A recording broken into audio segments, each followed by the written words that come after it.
ចាសសួស្តីអតិថិជនអរគ្នាសម្រាប់ថ្ងៃនេះដែរនាងខ្ញុំនឹងមកបង្ហាញអំពីរបៀប set up សោ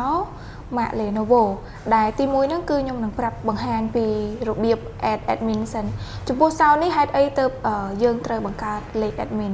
សម្រាប់ admin នេះគឺយើងអាចប្រើជាកាតក៏បានជាម្រាមដៃក៏បានជាលេខកូដក៏បានដែរសម្រាប់ admin នេះគឺយើងត្រូវតែមានដោយសារតែ admin នេះវាគឺជា key សម្រាប់ឲ្យយើងលុបម្រាមដៃឬក៏បញ្ចូលម្រាមដៃឬក៏បញ្ចូលកាតបន្ថែមបានគឺមានន័យថាជាសោធំមួយសម្រាប់ឲ្យយើងអាចគ្រប់គ្រង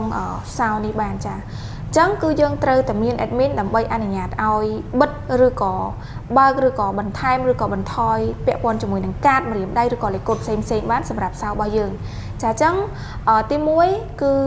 នៅពេលដែលយើងយកសោទៅគឺថ្មីបែបនេះគឺយើងត្រូវប្រើលេខកូដដែលគេមកពីរោងចក្រសិនសម្រាប់លេខកូដហ្នឹងគឺពី1ដល់6ចាចឹងទី1គឺយើងត្រូវចូលទៅក្នុង menu របស់វាដោយយើងយកដៃថែទៅលើ screen ឲ្យភ្លឺបែបនេះបន្ទាប់មកគឺយើងត្រូវចូលmenu របស់វាដោយចុចយកផ្កាយទ្រង់ជ្រូកចាបន្ទាប់មកគឺគេនឹងឲ្យយើងវាបញ្ចូលលេខកូដដែលមកពីរោងចក្រពី1ដល់6ចាបន្ទាប់មកគឺយើងយកទ្រង់ជ្រូក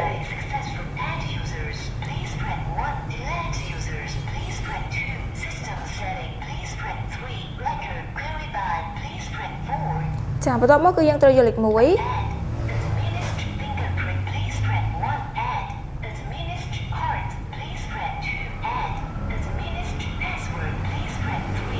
ចាអញ្ចឹងសម្រាប់ទី1នេះគឺ add លេខ admin ដោយការប្រើម្រាមដៃadd admin ដោយការប្រើលេខកូដគឺយកលេខ2 add admin ដោយប្រើកាតគឺយើងយកលេខ3ចាអញ្ចឹងសម្រាប់ខ្ញុំគឺខ្ញុំ recommend ឲ្យអតិថិជនអរគ្នាប្រើ admin ជាម្រាមដៃទៅងាយស្រួលជាងលេខកូដឬក៏កាតព្រោះអីយើងអាចនឹងភ្លេចអីអញ្ចឹងបើសិនជាយើងប្រើ admin ជាលេខកូដអញ្ចឹងយើងគ្រាន់តែចូលសារដើមទៅ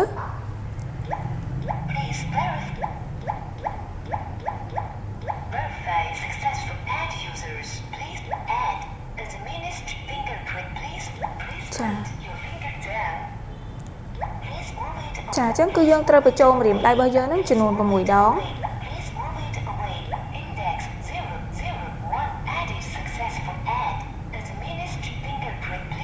ចាអញ្ចឹងសម្រាប់ admin ហ្នឹងគឺយើងអាច add ម្រាមដៃបាន2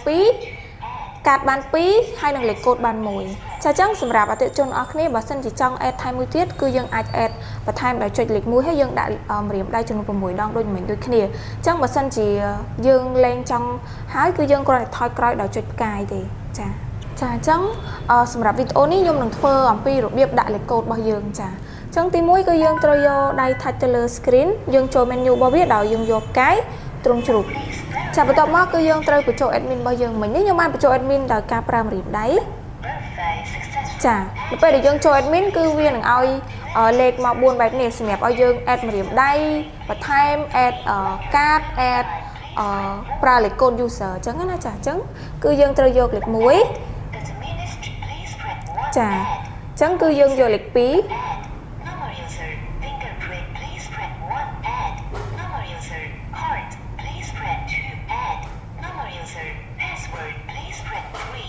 ចាអញ្ចឹងសម្រាប់ដាក់លេខកូដគឺខ្ញុំយកលេខ3ចាអញ្ចឹងគឺខ្ញុំនឹងបញ្ចូលលេខកូដរបស់ខ្ញុំហ្នឹងគឺ11 22 33បន្ទាប់មកគឺយើងត្រូវយកទ្រង់ជ្រូកវាបញ្ចូលម្ដងទៀត